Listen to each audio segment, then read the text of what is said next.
Hi everyone, welcome back. I'm Michael Sandler, your host on Inspire Nation. Have you ever felt there had to be an easier way than working, striving, and pushing as hard as you can, where it just isn't getting you where you really want to go? If so, then do we have the guest for you. His name is Timber Hawkeye. He's the best-selling author of the Buddhist Boot Camp, an inspiring book to help you shift and improve your life almost one breath at a time. It's a fantastic read on Buddhism, but you don't need to be a Buddhist to enjoy it. Today we're going to talk about the true meaning of freedom, of happiness, or about how we can live more, live more and work less, or at the very least, live more by worrying less. Well, welcome to the show, Timber. Are you ready to shine? Absolutely. Woohoo! Well, before we dive right into things, you shared a fascinating story on page 1 of your book. Can you tell us what in the world did you say to your Tibetan Lama? I pretty much said exactly what the introduction said. I've been studying with him for a long time, and what initially drew me to Buddhism, which was the maroon robes and all the depictions of Dharma in graphic form, it ultimately felt like it took a very simple message and in a way complicated it. And I just told him, I don't think the Buddha intended for his teachings to get this complicated. And he just smiled in the way old lamas do and shook his head and said, the Buddha didn't do this. Like, you silly rabbit. The Buddha didn't do that. He said the Tibetan culture did. And that's just their way. And if you were to dive into Buddhism in Thailand or in Korea or Japan, you would notice that each sect or each place that Buddhism traveled to picked up the local flavor, so to speak. And because I was looking for something simpler, he suggested that I look into Zen. So I did. And how did you find Zen? Initially, in contrast to Tibetan, it was simpler, no doubt, but it still had a very strong sense of hierarchy. There was still a lot of dogma. There was still chanting in a foreign language. There was still a lot I couldn't relate to. And I was looking for something that felt right, so to speak. And whenever I traveled from the core of the Buddhist intentions and the teachings and went down a path of different cultures, whether it be with a Taiwanese teacher or, again, the Japanese, it felt like I was moving away from where I was going to rather than staying put. And so I decided to just keep it simple.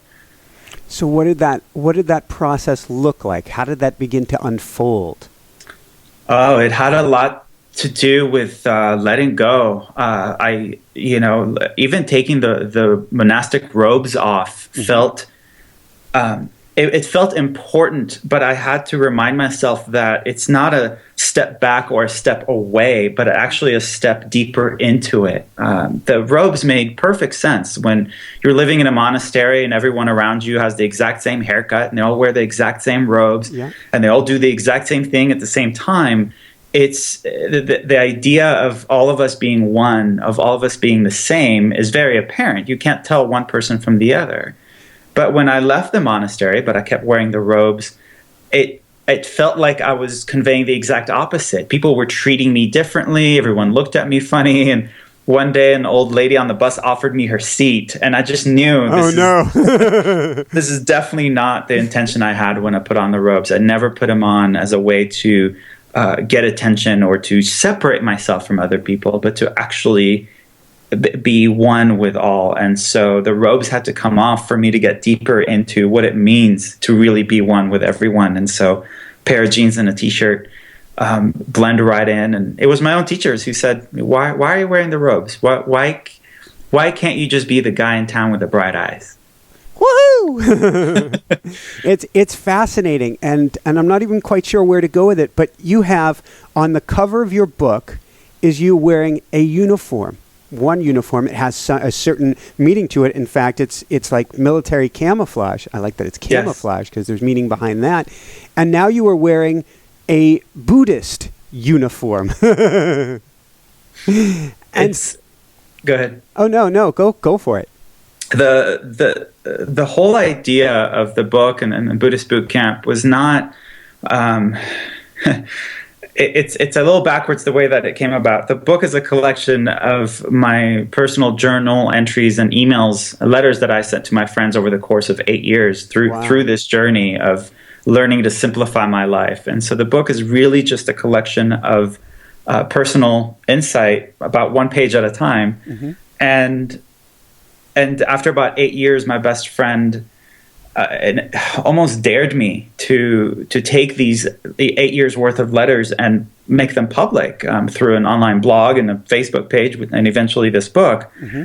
And when I thought about what has been my motivation, what has reaffirmed my intention to live a simple and uncomplicated life, get away from the corporate world and simplify.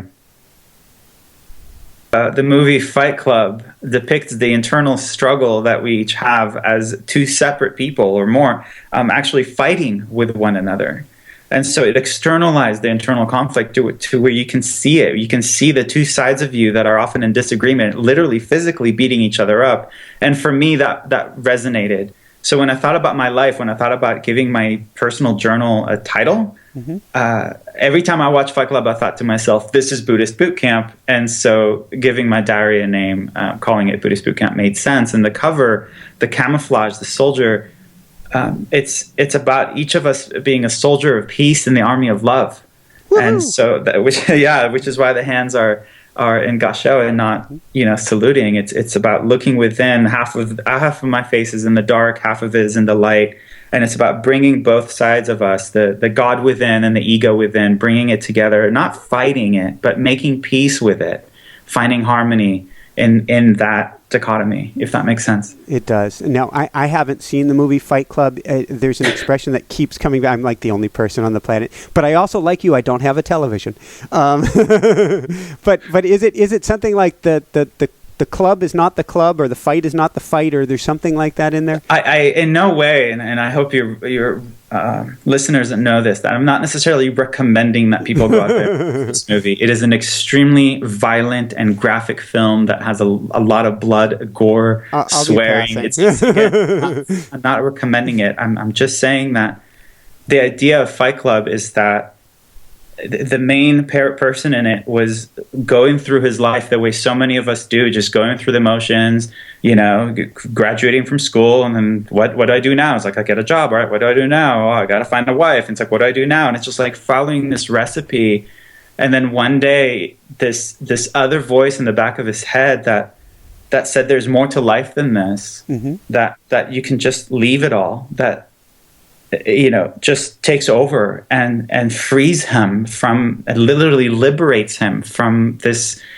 It's not just a rat race. It's like we build the cage ourselves. We build the wheel, we get on it, and we just run. And it's exhausting. And that felt very much like what I was going through after so many years in the corporate world. I actually saw there was another paralegal at the law firm who was celebrating her 30-year anniversary. And me, after 10 years, 30 years. 30 years. She was celebrating the same job, which is not a bad thing, but as a... So I just left it. I just sold everything I owned and moved to Hawaii to simplify my life. And this whole journey started with one intention: to live a simple and uncomplicated life. Mm-hmm. So you talk about in the book about working less and living more. So you got to Hawaii and you didn't jump right back in from one corporate job to another. You said no. What everything kind of happened all at once is all my debt was paid off, which is a huge step. Mm-hmm. And I was sitting in my office thinking, well, what am I going to do with that extra $1,000 that I make every month that I'm used to sending to Citibank? What am I going to do with that money next month? And luckily, the first thought I had was, well, I don't have to make. I just don't have to make that extra $1,000. So I thought, well, then I can work less. And so it became a game of how little money can I make rather than how much. What do I really need? Hawaii made sense to me. In no way am I suggesting that everyone sell everything they own and move to the island. It's not for everybody. But I thought about, if I was going to lead a simple and uncomplicated life, where's the best way for me to do that? And I enjoy being outdoors. Everything I like to do doesn't cost anything: beach volleyball, tennis, hiking, ocean, riding around town on a bike. I didn't need a car. It just made sense. And so I did that. And at no point did I think that leading a simple and uncomplicated life would ultimately lead to me living in a monastery. But that's what happened. And it's just been an incredible journey ever since. So are there lessons we can learn? Because not everybody can go, well, maybe everybody can. Would you challenge everybody to look at how we can simplify our lives?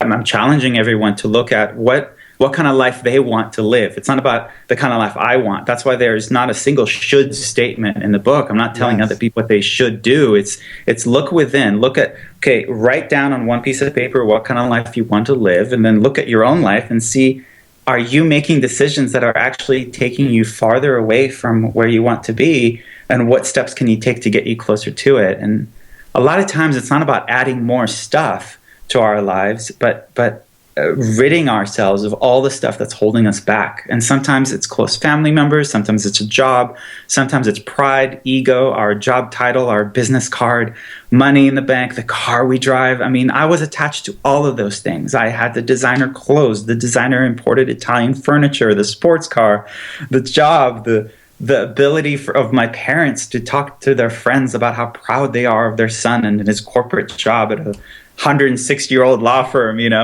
and I literally dropped any attachment I had to the societal norm or the society's definition of successful.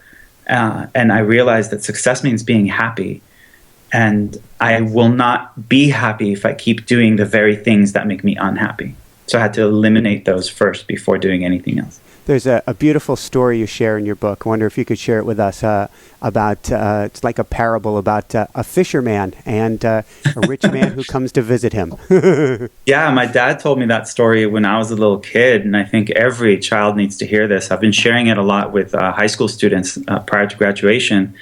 The story with the fisherman is about him simply just living a simple life and waking up every day and going out fishing, catching a couple of fish, coming back, taking a nap. In the evening, he has dinner with his family, and then they play music and they go walk around the town. They just stay up really late, and the next day he sleeps in and kind of repeats this cycle of socializing and family time and quality time with one another and just leisure. And a businessman from New York sees him take off on his boat one day, and he says, "What are you doing?" He goes, "I'm going fishing." He comes back, he only has 2 fish, and the businessman says, "Well, I have a proposal for you. What I think you should do is go out there and catch more fish, not just 2. And he's like, "Why?" He says, "This is all I need." And he goes, "Well, you can sell it and you can make some money." And he's like, "What am I going to do with that money?" He says, "Well, you can buy a bigger boat, you can buy more fish." And this conversation goes on and on about how he can buy another boat and then another, and then hire people to work for him and then make more money. And then he can leave it all and move to another city and just manage the enterprise from far away and just make tons of money. And every time he tells him the next step in the process, the fisherman goes, "And then what? And then what?" And at the end of it all, he goes, "All right, so I have this enterprise and I'm making a ton of money and I'm just working out of this huge office. And then what?" And he goes, "Well, that's the best part. Then you can sell it all, move to a little village somewhere, sleep in late, and wake up, maybe catch a couple of fish, have lunch or have dinner with your family, go play music and stay up." And my dad told me this story when I was a little kid, and he corrupted you right then and there. Oh, he liberated me, because even though I started out on that path of making more money and buying more things, and it one day I just realized that I'm not the fisherman. And I think it had a lot to do with the fact that I grew up in a tiny little town, and we didn't have a mall, we didn't have car dealerships, we didn't have a huge downtown. We had a little corner market. Life was really simple. And when we moved from there to San Francisco, and all of a sudden it was a cultural shock, and I didn't speak a word of English, and I was surrounded by all these different cultures, and people buying things in big houses and cars and all. And I thought, whoa, I was really longing for and missing this simpler life. And I didn't I didn't think, and I still don't think, that it's impossible to do here in the States. It just takes more conscious effort to disconnect from all the media telling us that we have to have those things. We don't have to have them. So it sounds like, correct me if I'm wrong, when you were growing up, at least those really early years, you also probably had a lot more time in nature. Absolutely. I mean, I could walk to a waterfall from my house, and we spend most of the time outdoors. It was fantastic, and nature is really lacking in major cities. And I was living in the concrete jungle as a young adult, and I remember, especially in Seattle, I was living downtown and I was working downtown, and they have all these buses that ride underground underneath the town, and I would literally not spend any time outdoors because the bus went to the tunnel station underneath the building I worked in, and just get in the elevator and go up to the 34th floor, and I just never saw the outside, and I needed to get out. One quick trip to Hawaii, and I got a taste of what life is like. Yeah, it was fantastic. We did a book tour, some obscene 5-6 states. I don't remember how many cities. And at the end of the book tour, we landed, my wife and I landed in Maui. And we hadn't even been off of the plane yet. We're like, we're staying. Yeah, it's there's something about, for me, the Hawaiian Islands that resonated, and it wasn't just the palm trees and the beach and the great weather. There was a pace. There was a certain gentle. There was no sense of urgency with anyone, and that drives a lot of people from the mainland crazy because no one's rushing to get anything done. It's all just so really slow, and it takes an adjustment. But it's what I was looking for. So it was perfect to kind of create the environment that facilitated the kind of life that I wanted to lead. And I think that's where our personal responsibility comes in. When I talked earlier about write out what kind of life do you want to live, and then look at your life. Is your environment conducive to that kind of life? Are the friends in your life conducive to that life? Is your job, is your relationship? Look at everything in your life and figure out if you're actually contributing to your own suffering. Can you stop that? If before anything else, stop that. There's a chapter in the book about life is being like a piece of cake, and if the cake is bitter, we're so accustomed to just putting chocolate frosting on it to make it taste better. And I'm like, stop it with the frosting. Look at what ingredient in your cake is making it bitter, and take it out. And even if you don't have frosting, you'll still end up with really good cake. Anything great you do on top of that is just frosting on the cake. Woohoo! So how do we go about, because it sounds like not only is it our external environment, because you can have that Hawaii pace, you can have kind of that gentler pace anywhere. Absolutely. And I think that's what I loved so much about Hawaii is I learned that, aloha is not a state you move to, it's a state of mind. And you can take that state of mind with you wherever you go. Mm-hmm. And so you're absolutely right. It's not just the external environment that isn't conducive to the kind of life that we want to live. Quite often, it's all the internal struggle. It's these inner voices that tell us that we're not good enough or successful enough or beautiful enough. And that's, again, one of those things that we have to look at our life and say, am I part of the problem? And if I am, how can I change that? And we are just products of habitual tendencies. We're just creatures of habit, and if we have the habitual tendency to self-destruct, then we need to create a new habitual tendency. It's not a sacrifice, it's an exchange, if that makes any sense. Mm-hmm. Creating new, healthier patterns that will actually lead to us maintaining and remaining calm regardless of what's going on around us. Then we can go back into the city and be that beautiful, peaceful, calm person standing in the line at the post office without losing their temper, if that makes any sense. You can leave and find your peaceful and calm center, and then you can come back and be in the city and still remain calm. That's the beauty of it. It's, for me, the journey to and out of the monastery, it's not about, moving somewhere and cutting off from the world and sitting and meditating for 4, 6, 8 hours a day. Anyone can be skinny on an island.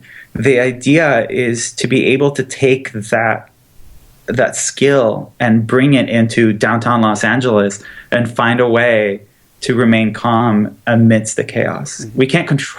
We can't control anything outside of us. So the idea is to remain calm regardless of what's going on outside of us. So how do we begin? And you talk about us being victim of our own choices. You talk about us. Well, let's go down that road, because I think that's an important one. Victims of our own choices. Yeah, it's we, as I said earlier, we create our own suffering, and a lot of that has to do with how we react to life rather than surf through it, so to speak. We are victims of the decisions that we make, and we feel this going down this rabbit hole opens up the making the important distinction between feelings and emotions, which I also talk about in the book. And we often feel victimized by other people. We say things like, "You make me feel," or "I can't help the way I feel," and that's just and that's not true. We can help the way we respond to situations. We can. And Eleanor Roosevelt said that no one can make you feel inferior without your consent. And I not only agree with her, but I believe no one can make you feel anything without your consent. And so you can say something offensive to me and I can choose not to be offended. And that's really empowering. Once we embrace that, then no one can make us feel, irrelevant or unsuccessful or unattractive. It's if we have confidence in the choices that we make, mm-hmm. No one can rock us, shock us, or in any way steer us in the wrong direction. It would seem like to have that confidence, we need another piece, another chapter of your book that seems real important, though. Sit happens. Sit happens. Yes, it does. We have to make sit happen, and that's sitting, meditation, mindfulness, awareness. It's and it's a play on words, but. And a lot of people are very skittish or shy away from this idea of meditation because they picture sitting in full lotus position and chanting Om or lighting incense, and they have this whole ceremonial aspect around it. And I think especially when Eastern philosophy made it so big in the Western world, it's the allure of that mystic ceremony, but we got so wrapped up in tradition and ceremony that we kind of drifted away from the intention. And I've seen it happen in Buddhist temples as much as in Judeo-Christian churches and synagogues, that people behave a certain way at the temple, but as soon as the bell rings or they're right each other back off to get out. Absolutely. You see it in the parking lots at churches. You see it at the temple. They all bow to each other very nicely in the dojo. But then as soon as they're out, it's a completely different ballgame. And so the idea of mindfulness, of awareness, of meditation, of raising our clarity is not to just be able to remain calm while we're meditating, but to bring that level of awareness in the midst of chaos. And meditation is not just it's training ourselves to control the mind, so the mind doesn't control us. Mm-hmm. And it starts simply by observing how the mind works. First, we have to get acquainted with it. I mean, it's this huge part of us that we've never made any effort to get to know. And so just kind of watch it. A lot of us are scared to get to know the mind. It's why the TV's going, the radio's going, we're going 24/7. Because if we stop and just be, holy crap. Yeah. Yeah, so that's why distractions are so popular, and the idea of turning off the television, of turning off the radio, of going off of line, and meditation can be gardening. It could be going for a jog. It's any time that we take a time out for anywhere 10 minutes or an hour or 30 minutes mm-hmm. to train the mind to stay focused on whatever it is we want it to stay focused on.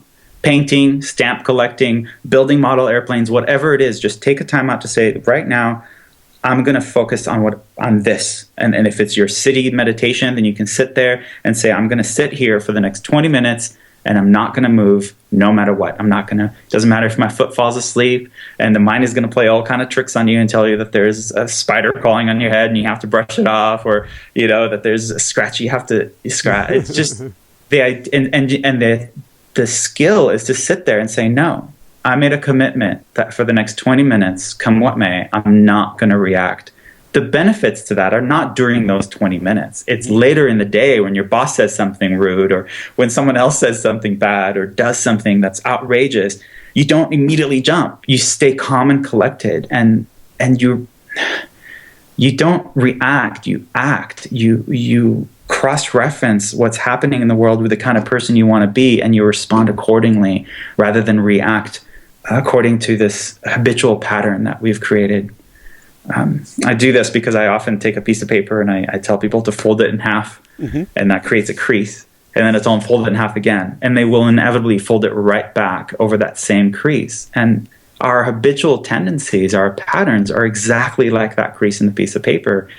And if we want to create a new habitual tendency that isn't angry, that is more calm, that isn't impatient, then we have to very mindfully fold that piece of paper at another point. And then every time we respond to a situation, it takes more determination and just skillfully, intentionally going to the new crease rather than just habitually falling into old patterns. It sounds like you. I don't know if this works without the visual, but I'm imagining now a beautiful paper crane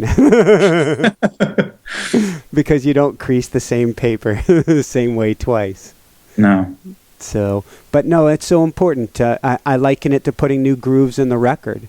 And if the grooves are very deep, in fact, Kamal Ravikant wrote a beautiful book, Love Yourself Like Your Life Depends on It. And he has a whole section about rewriting or carving new grooves in the record, because that needle's just going to go to where the old grooves are until you put something strong enough and deep enough there that the needle wants to go someplace else. Absolutely. And that works whether you're talking about train tracks or grooves on records or creases in pieces of paper. It's to look at our own patterns and go, what if I'm going in a circle? It's nobody else's fault. It's mine. How can I create a new pattern? How can I stop this madness? I visualize so many people in a prison cell that they built for themselves with the door wide open and they're looking outside the cell window and they see a lot of us just doing cartwheels on the grass. And they're freaking out for us, going, hey, you got to hurry up. You got to buy that cell. You got to buy that bed. You got to get situated. You got to, and at the same time, they're jealous of the freedom of a lot of us who aren't necessarily caught up in this corporate grind. And we tell them, come out, come play.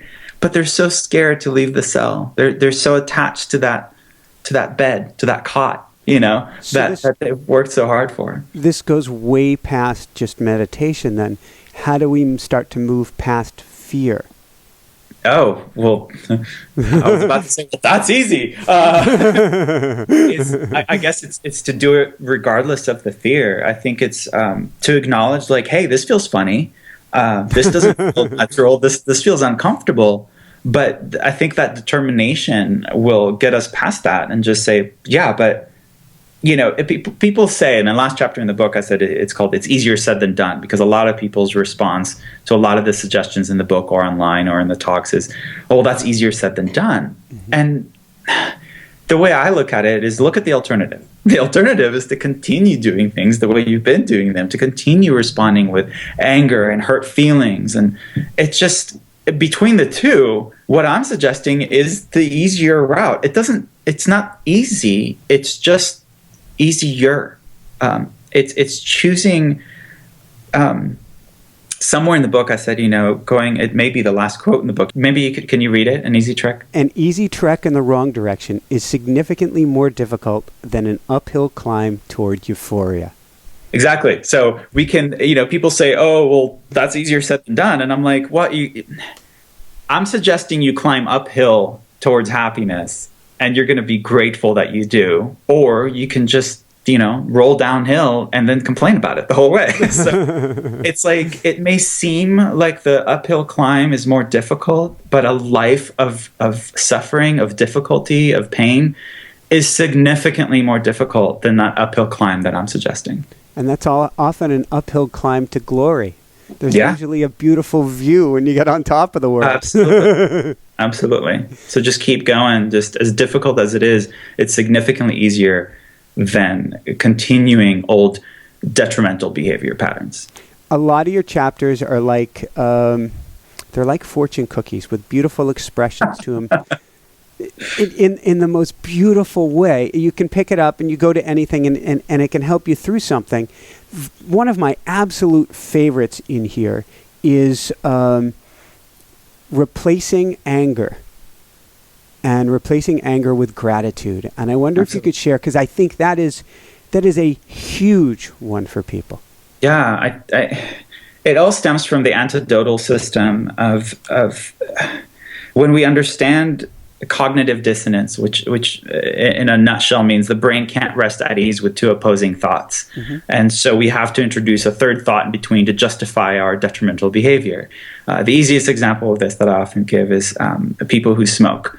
Smokers know that smoking is bad for them, mm-hmm. and yet they smoke. And so by cognitive dissonance, it's impossible for them to hold both those opposing thoughts. Is smoking is bad for me, I'm going to smoke 2 packs a day.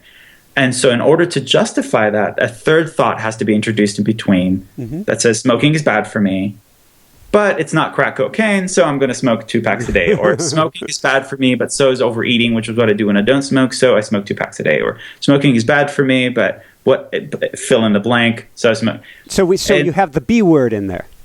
We justify it. We create a third thought that separates the two opposing ones to just sort of trick ourselves into believing that what we're doing is okay, mm-hmm. whatever that is.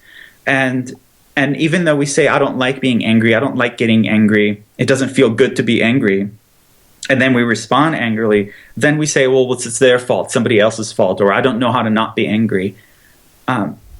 The idea of creating a new crease or a new a track in the record or a new train track or whatever we decide to call it is the moment we feel anger rising, mm-hmm. For example, it's like you can't be angry at your spouse and grateful to be married at the same time. That'd be very confusing. It's completely impossible. So the moment that you're angry is the moment you've forgotten how grateful you are to have them in your life. Mm-hmm. And the reason for that is anger and gratitude cannot coexist. And so to create that new crease, we have to just mindfully bring ourselves to gratitude immediately. So anger doesn't, it bubbles up. It doesn't, there is a period, even if it's really, really short, doesn't matter how short your fuse is, there's still a fuse. And it's there that we have to create a new crease to just go immediately from being really upset to go, okay, how do I counter that with gratitude? And gratitude has a way to counter most of these negative feelings. And I'm not saying that feelings in themselves are bad. I mean, anger can really propel us forward to create change. It's when we, and again, without going deep into the difference between feelings and emotions, it's about not letting the feeling control us, but for us to be in control of our emotion. Well, that is an important chapter in your book, so why not go down that rabbit hole, feelings and emotions? With the concept of gratitude, before I jump through that rabbit hole, okay. It's an antidotal system that stems from what you mentioned earlier, the prayer of St. Francis of Assisi, which is what I've been sitting with since the early 90s. And it's one of my all-time favorites. It's beautiful in many ways, but for me, it resonated psychologically. I mean, what I set out to do is to understand what people believe and why they believe what they do, or why we respond or react the way we do.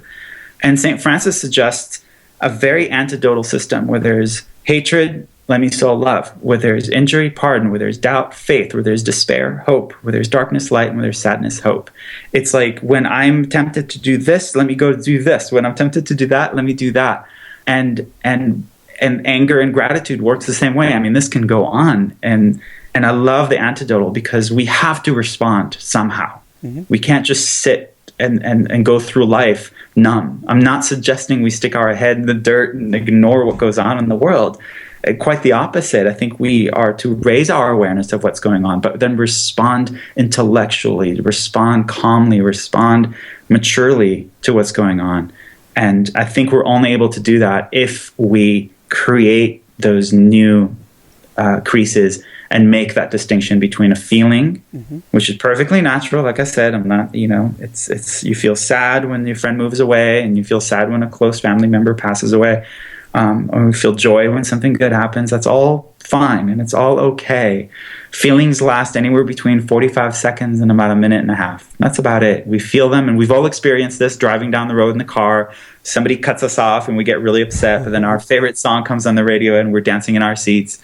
We've all experienced this. Our feelings fluctuate throughout the day, and that doesn't make us bipolar. That's just how feelings are. It's like thoughts that come and go, traffic on a busy street, clouds in the sky, metaphor of your choice. Feelings are perfectly natural. But when we take that feeling of anger at whoever cut us off, and we build a story around it, we narrate a story around it. We build this whole elaborate explanation of that person cutting us. Oh, it's always those jerks in BMWs, for example. Then we're angry at the BMWs, and we're on the phone. We're telling our friends about this BMW, and then we're angry not just at that BMW, but every BMW we see after that, because we created this emotion. And an emotion doesn't just last a minute and a half. That can last a lifetime. And I've personally witnessed with my mother, who's a really big part of my spiritual growth. She was really angry with my father's side of the family back in the 70s, and she's just as angry with them today as she was back then. And that's not a feeling. That's an emotion. That's an elaborate story that we keep telling ourselves over. And that's how we can stay angry at someone now for something they did a long time ago, or still hurt by something today because of something that happened so long ago. It's not a feeling anymore. It's an elaborate emotion. And it was Reverend Sky, actually, in Hawaii at Unity Church, I believe, who pointed out to me that we created the initial story around whatever happened in our lives, and we've either identified as a victim at the time or we didn't. But we're the ones who wrote the story, so we're the ones with a pen in our hands. We can make edits. We can go back. I know. We can go back to something that happened. And instead of saying this happened to me, we can just change that. This happened for me. It happened for me to learn from, grow from, and move on from. I'm not a victim here. Yeah, what happened is terrible by all definitions, by all means. But I don't have to identify with that incident from so long ago. I can look at who I am today and the kind of person I want to be, and have that empower me rather than hold me back. Am I making any sense here? You are. You're making a lot of sense. And I want to go down that lines, and we'll start to bring things full circle here. When you first went to the Dalai Lama,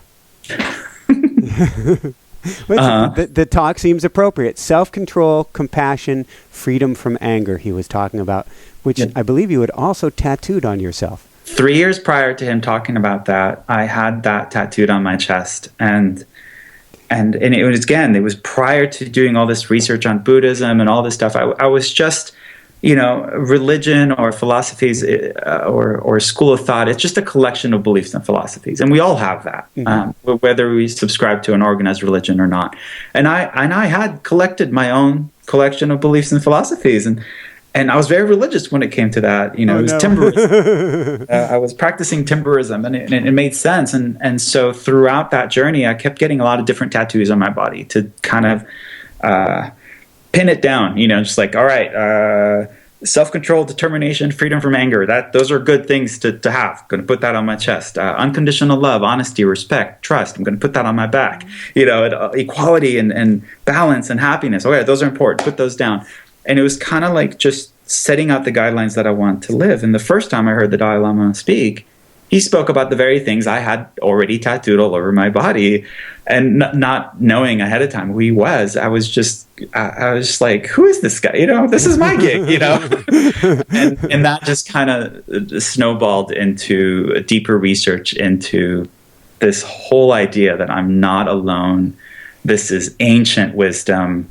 And I can take that and translate it into a language that people today could understand through the medium that they get it.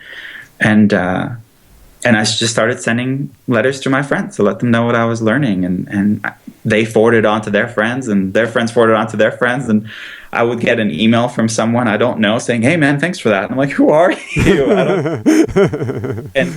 And I had no intention of being an author or writing. It just happened, and I'm really grateful that it did, because now the book is being used by schools as part of their required reading curriculum. I work with correctional facilities all over the world with veteran support programs. I mean, this has just been an incredible journey, because it's not my journey, it's ours. We're all battling the very, very similar demons here. And I'm just one of the few who's like totally radically honest about it, and just talking about my insecurities and shortcomings. And people find my honesty to be refreshing, and they think that it's an act of courage, but I don't think so. I'm not afraid of being judged, because I'm going through the same thing everyone is, So I'm literally confused as to what would prevent me from being honest about what I'm going through, when I know for a fact everyone is dealing with the same thing. And by giving it a voice, they feel less alone, I feel less alone, and we can help each other out. I love it. Well, somebody could say, and I've heard this said to me, which is, if you share too much, then you may not be seen as a guide, because you're going to be seen as someone who's going through just the same stuff. Well, yeah. Yeah. I'm not a teacher. I'm not a leader. I'm not a guru. I'm just a sharer. You asked in the beginning if I'm ready to shine. And my first thought was, we are reflectors. We're like the moon, in that we all have the ability to reflect light back, and we are just reflecting off of each other the beauty within one another, and it just creates this beautiful light. And the alternative to that is to close ourselves off, to not let our light shine, and to not reflect back other people's light, and just go through life with armor, which is just heavy. And if you're going to climb a mountain, it's just not conducive. And it's just, so yes, absolutely. Share. My intention isn't to lead people, but to inspire leaders to just, for all of us, to just take control of our own lives, and just not be victims, and be empowered to make the change we need to get to where we want to be. Woohoo! I love it. So, as a personal query, I'm very curious. Okay. You are balancing one heck of a bestseller, helping people everywhere, and living what looks to be, at least on the surface, a very balanced life. How are you doing it? Before making any decisions of what to add to my life, I ask myself, is what I'm about to do going to complicate my life, or is it going to keep my life simple? And if it's going to complicate my life, I quite often just bow out. Even if it's an offer, it's not about, I know that that less is more. And so it's really that simple. It's just being really mindful about, wait a minute, stay focused on my, having core values is imperative. If you're going to sit down and actually write that paragraph that I told people about, describing the kind of person you want to be and the kind of life you want to lead, write out your core values. And I have them written out. And when an opportunity comes up, a decision comes up, I cross-reference it with my core values. And if a suggestion or something that seems tempting is not in line with my core values, I won't do it. And that's, I think, how I keep my balance is I don't let anything steer me off track.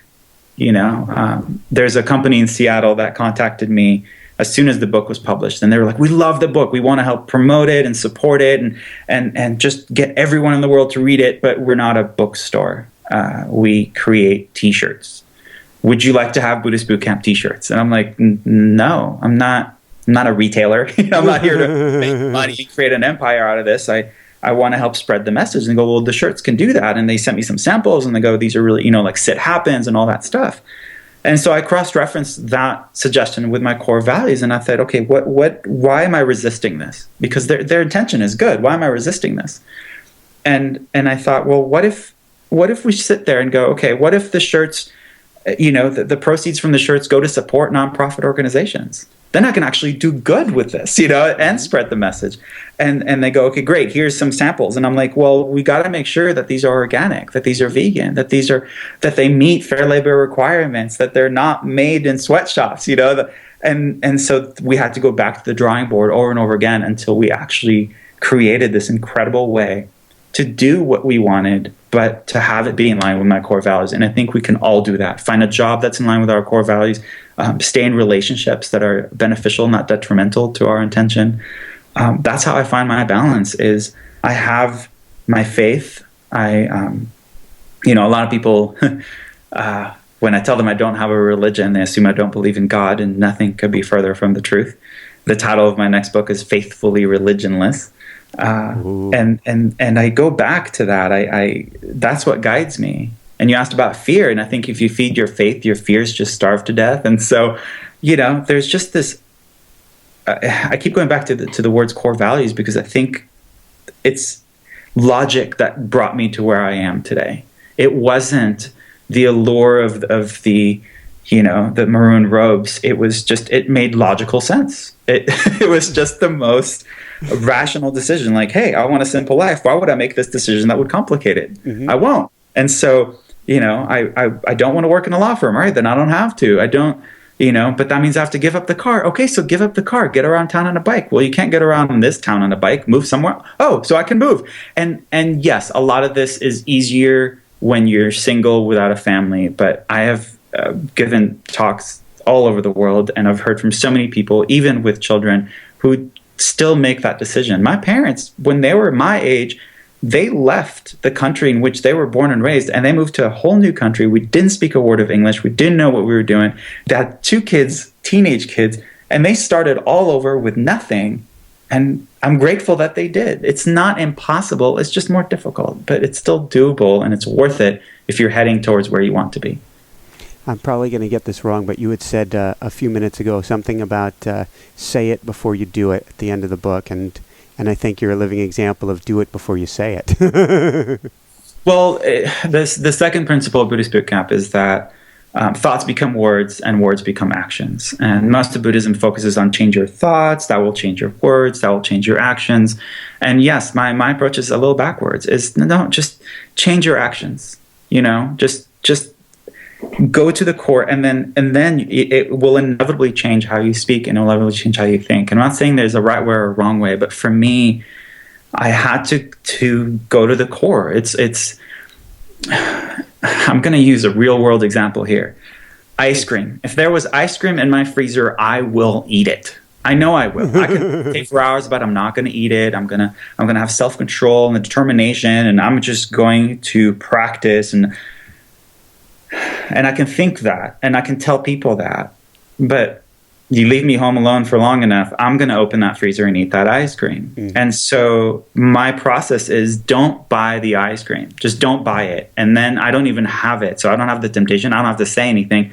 After a long enough time, I'm not going to even think about it. And that's proven true for me. That may not be true for others.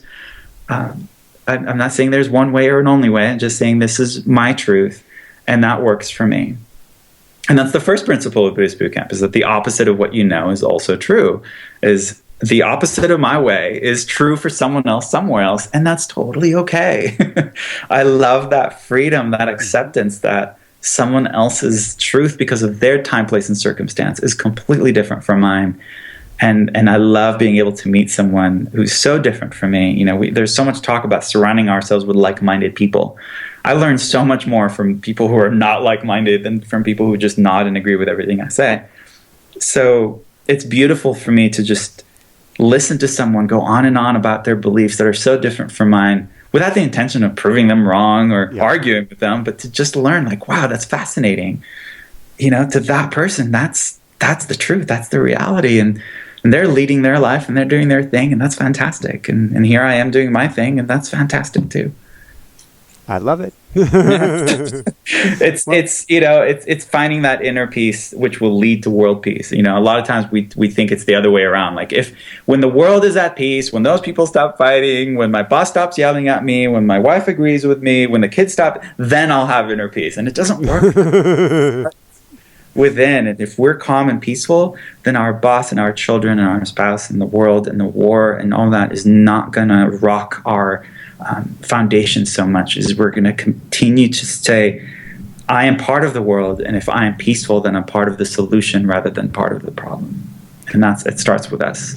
And if you are that peaceful, and then another person sees you, and they want to be a little bit more peaceful as well, and then the next person, and then the next person. But yeah, and we can't get hung up on what other people are doing. You know, some people are drawn to it, and then they decide halfway up the mountain, I don't want to do this anymore. We can't fight their fight for them. We can't want something more for someone than they want it for themselves. And that's probably the most difficult part, is on this journey, on the path, we're going to meet a lot of people that we're going to witness are creating their own suffering. Particularly those we love. Especially being closer to them. We see it right in front of us. Like just 3 years ago, I gave that TED Talk about gratitude.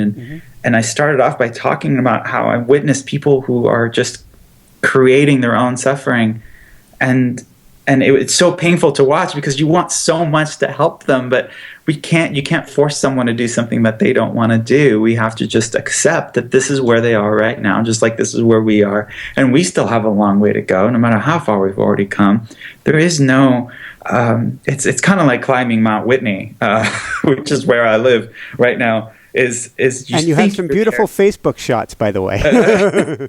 You think you're there, but you're still not there. There's still more to go. There's always more to go. And at the very beginning of the trail, they tell you even the top is not the end of the trail, because the Sierras just keep going. And there is no end to this, but there's so much incredible viewpoints on the journey that you just keep going. And it's important not to get too hung up on what other people are doing. It's kind of like yoga. You can't pay attention to what someone else is doing on their mat. You gotta focus on your own. Even if someone is bending or farther than you can, or it's not about them. It's what can I do? And it's not selfish. I mean, the intention is to be a better person so we can be of better service to others. So even the act of taking care of ourselves is an act of generosity. It's the Buddha, when he was asked, how can you be taking a nap when so many people need your help? And he said, well, I can't help anyone if I don't get my nap. And that's a man after my own heart. Put the oxygen mask on you first. Exactly. So a wrap-up question I like to ask all of our guests, which is, what brings you the greatest happiness, or what I call the woohoo factor? First thing that comes to mind at this moment is warm weather. And I say that because I woke up this morning and it was in the 20s, which is completely new for me to go from Hawaii to really cold weather.